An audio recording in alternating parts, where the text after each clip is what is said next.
নমস্কার, নমস্কার, নমস্কার। আজ 23শে জানুয়ারি। আজ দেশনায়ক নেতাজি সুভাষচন্দ্র বসুর জন্মদিন। একই সাথে বাঙালির আবেগ ও ভালোবাসার জন্মদিন।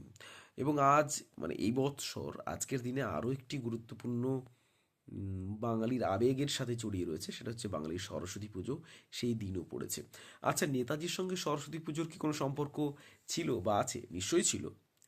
তো সেরকম দুটি ঘটনা আমার মাথায় এলো। তো সেই দুটি ঘটনার কথাই আজ বলবো। সালটা 1924। সে সময় নেতাজি রাজবন্দী অবস্থায় রয়েছেন বহরমপুর জেলের 7 নম্বর ঘরে। সেই সময় নেতাজি একরকম জোর করেই সেই বহরমপুর জেলে সরস্বতী পুজো করেছিলেন, এবং তাতে জেলারও পারমিশন দিয়েছিল, কারণ নামটা যে নেতাজি সুভাষচন্দ্র বোস। আরও একটি ঘটনা। আম, সালটা 1928। সিটি কলেজের রামমোহন হোস্টেলের ছাত্ররা দাবি করলো যে তারা সরস্বতী পুজো করবেন। কিন্তু সিটি কলেজের যে প্রতিষ্ঠাতা আনন্দমোহন বসু, তিনি তো ছিলেন ব্রহ্ম সমাজের অন্যতম প্রধান একজন ব্যক্তি। তিনি তো কোনো মতেই রাজি হন না মূর্তি পুজোতে। সুতরাং বিরোধ বাঁধে ছাত্রদের সঙ্গে। তারা একরকম জোর করেই সরস্বতী পুজো আয়োজন করে। এই জন্য একটা মিটিং ডাকা হয়, এবং সেই মিটিংয়ে নেতাজি সুভাষচন্দ্র বসু ছাত্রদের পক্ষ নিয়ে সওয়াল করেন।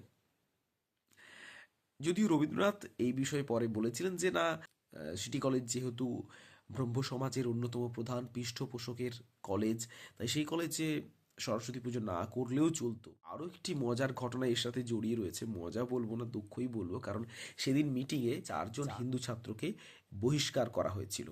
সেই ক্ষোভে আরও বাকি যারা হিন্দু ছাত্র ছিলেন অনেকেই বেরিয়ে গেছিলেন, অর্থাৎ কলেজ ছেড়ে দিয়েছে। সুতরাং কলেজের কোষাগারে টান পড়েছিল।